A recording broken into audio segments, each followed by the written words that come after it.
On October 17, 1952, Dennis and Daphne Frost welcomed their second daughter into the world. They named her Helen. 4 years later, the family made a life-changing decision.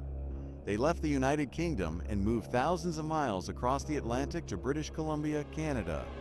Helen and her older sister Sandy grew up in a stable household. Their parents were devoted to each other and to their children. Sandy later described them as good parents, even when their teenage daughters tested their patience. In 1969, Helen moved to Prince George, a city in the central interior of British Columbia. In November of that year, Sandy joined her. They shared an apartment on the 1600 block of Queensway with a woman named Darlene and her young baby. Life seemed to be settling into a new rhythm.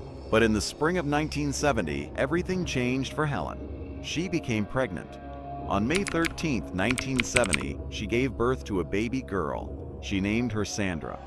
Shortly after, Sandra was taken into government custody.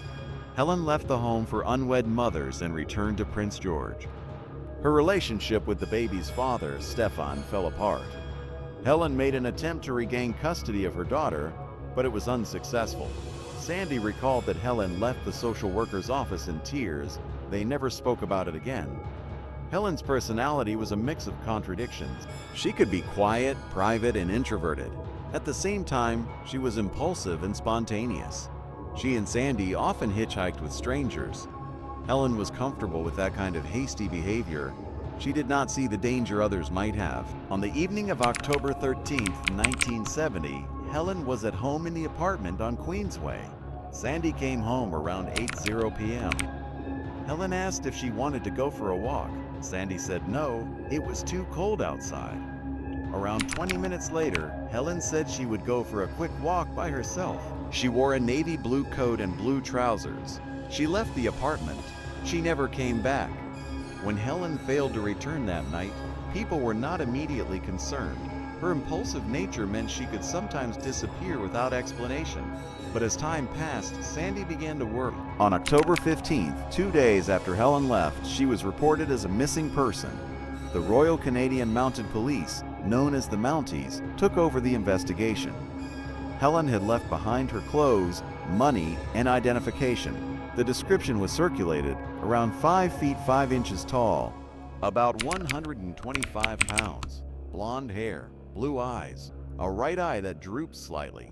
A tip came in that Helen had been seen hitchhiking from the Husky gas station in Prince George. The Mounties followed up, but no evidence supported the claim. The trail went cold. Every lead ended in nothing. One theory that emerged early was that Helen had been injured or died in an accident. The Mounties found no evidence of that. Another theory was that she had run away. Helen had a history of hitchhiking and disappearing for short periods, but Sandy disagreed. She pointed out that Helen had left her money, her identification, her clothes, and all her personal belongings. She had also invited Sandy to come with her before leaving. Running away did not make sense. The difficult circumstances Helen was facing at the time also led investigators to consider the possibility of suicide. She had recently lost custody of her daughter. She was living with Darlene and Darlene's young child, a constant reminder of what she had lost. The emotional strain could have been unbearable, but Sandy dismissed this theory as well. There was no suicide note. Helen had not seemed out of character. There was no indication she was planning to end her life. There was speculation that Helen may have met a friend after leaving the apartment. Her ex-boyfriend Stefan was questioned multiple times.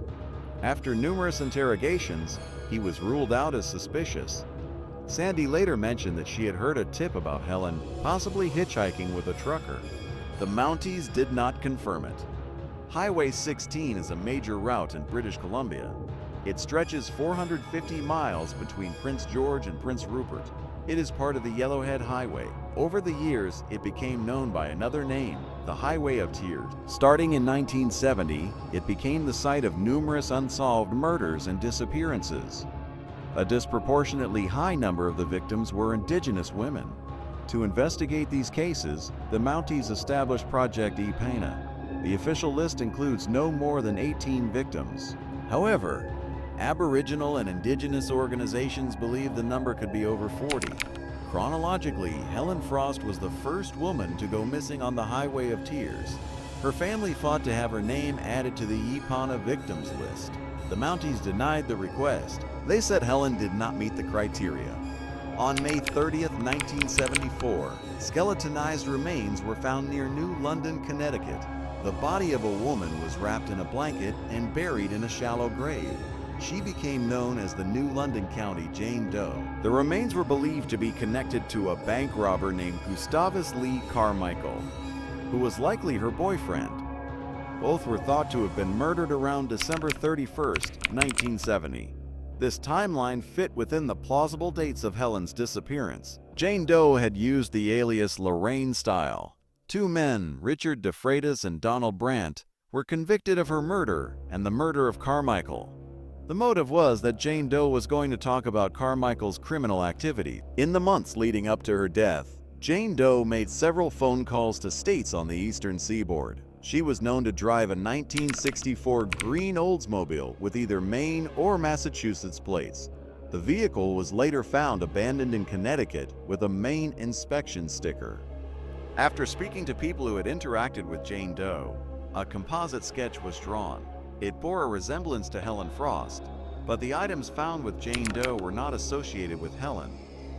An almond-shaped ring with the letters JHSN inscribed on it, a set of hair rollers, a yellow raincoat. None of these items had been seen with Helen around the time of her disappearance. As of June 5, 2020, the Connecticut State Police and the Mounties were actively working to determine whether the New London County Jane Doe was Helen Frost. DNA testing and forensic analysis continued. On July 20, 2014, Dennis Frost passed away. He never learned what happened to his daughter. Sandy never gave up hope. She became the driving force behind the search for her sister. In 2018, Helen's daughter Sandra reached out to Sandy. She had been searching for her birth mother. The two were eventually reunited. Sandra learned the truth about her mother's disappearance and the decades-long search that had never stopped. Helen Frost vanished on the evening of October 13, 1970. She left her apartment wearing a navy blue coat and blue trousers. She walked out into the cold night. She was never seen again. No trace of her has ever been found.